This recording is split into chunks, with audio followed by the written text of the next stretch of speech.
ତେବେ ସକ୍ରିୟ ଘୂର୍ଣ୍ଣିବଳୟ ପ୍ରଭାବରେ ସୃଷ୍ଟି ହୋଇଥିବା ଲଘୁଚାପ ଆସନ୍ତା 24 ଘଣ୍ଟା ମଧ୍ୟରେ ଅର୍ଥାତ୍ 19 ଅଗଷ୍ଟ ଅପରାହ୍ନ ସୁଦ୍ଧା ଅବପାତର ରୂପ ନେବ, ଯାହାଫଳରେ ଆସନ୍ତା ଅଗଷ୍ଟ 20 ତାରିଖ ପର୍ଯ୍ୟନ୍ତ ରାଜ୍ୟରେ ପ୍ରବଳ ବର୍ଷା ହେବାର ସମ୍ଭାବନା ରହିଅଛି।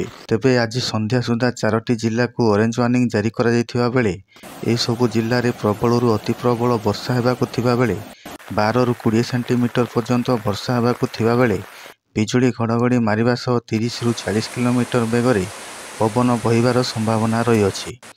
ତା ସହିତ 26 ଜିଲ୍ଲାକୁ ୟେଲୋ ୱାର୍ଣ୍ଣିଂ ଜାରି କରାଯାଇଥିବା ବେଳେ 8 ଜିଲ୍ଲାରେ ପ୍ରବଳ ବର୍ଷା ହେବାକୁ ଥିବା ବେଳେ 7ରୁ 11 ସେଣ୍ଟିମିଟର ପର୍ଯ୍ୟନ୍ତ ବର୍ଷା ହେବାକୁ ଥିବା ବେଳେ ବିଜୁଳି ଘଡ଼ଘଡ଼ି ମାରିବା ସହ 30ରୁ 40 କିଲୋମିଟର ବେଗରେ ପବନ ବହିବାର ସମ୍ଭାବନା ରହିଅଛି।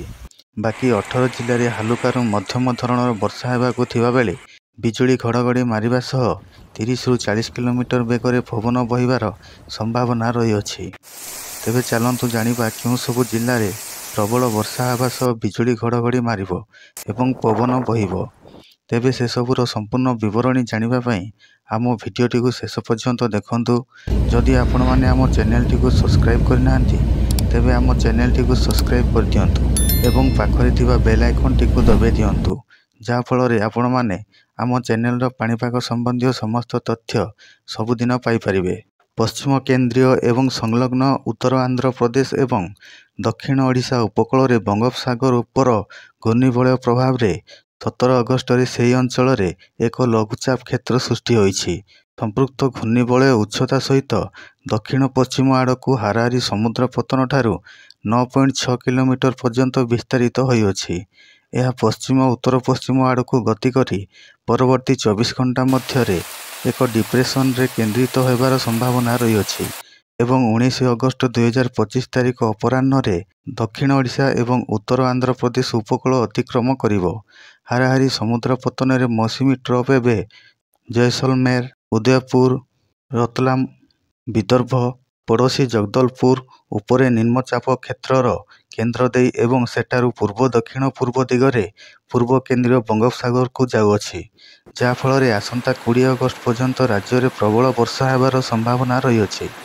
ତେବେ ରାଜ୍ୟରେ ଜୁନ୍ 1ରୁ ଆଜି ପର୍ଯ୍ୟନ୍ତ 707 ମିଲିମିଟର ବର୍ଷା ରେକର୍ଡ କରାଯାଇଛି। ତେବେ ଅରେଞ୍ଜ ୱାର୍ଣ୍ଣିଂ ଜାରି କରାଯାଇଥିବା 4 ଜିଲ୍ଲା ହେଉଛି ମାଲକାନଗିରି, କୋରାପୁଟ, ରାୟଗଡ଼ା, ଗଜପତି। ଏହିସବୁ ଜିଲ୍ଲାରେ ପ୍ରବଳରୁ ଅତି ପ୍ରବଳ ବର୍ଷା ହେବାର ସମ୍ଭାବନା ରହିଅଛି। ତେବେ ୟେଲୋ ୱାର୍ଣ୍ଣିଂ ଜାରି କରାଯାଇଥିବା 26 ଜିଲ୍ଲା ମଧ୍ୟରୁ 8ଟି ଜିଲ୍ଲା ଯେଉଁଠି ପ୍ରବଳ ବର୍ଷା ହେବାର ସମ୍ଭାବନା ରହିଅଛି। ଏହି ଜିଲ୍ଲାଗୁଡ଼ିକ ହେଉଛି ନବରଙ୍ଗପୁର, କଳାହାଣ୍ଡି, କନ୍ଧମାଳ, ନୂଆପଡ଼ା, ବରଗଡ଼, ବଲାଙ୍ଗୀର, ଗଞ୍ଜାମ, ନୟାଗଡ଼।